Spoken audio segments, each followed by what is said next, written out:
ಇವಾಗ ನಿಮಗೆ ಥಿಕ್ನೆಸ್ ಹೆಂಗ್ ಬೇಕು, ಪಟ್ಟಿ ಇನ್ನೂ ಟೈಟ್ ಬೇಕಂದ್ರೆ ನೀವು ಜಾಸ್ತಿನೂ ಮಾಡ್ಕೋಬೋದು. ಪಟ್ಟಿ ನನ್ಗೇನು ಜಾಸ್ತಿ ಏನು ಯೂಸ್ ಇಲ್ಲ, ಕಡಿಮೆ ಬೇಕಂದ್ರೆ ಕಡಿಮೆನೂ ಮಾಡ್ಕೋಬೋದು.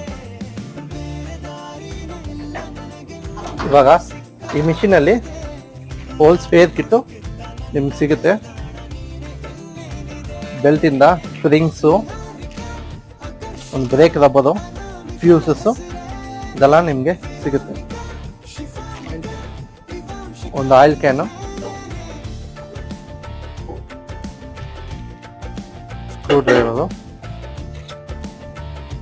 ಈ ಥರ ಫ್ಯೂಸಸ್ ಸೆಟ್ ಎಲ್ಲ ನಿಮ್ಗೆ ಸಿಗುತ್ತೆ.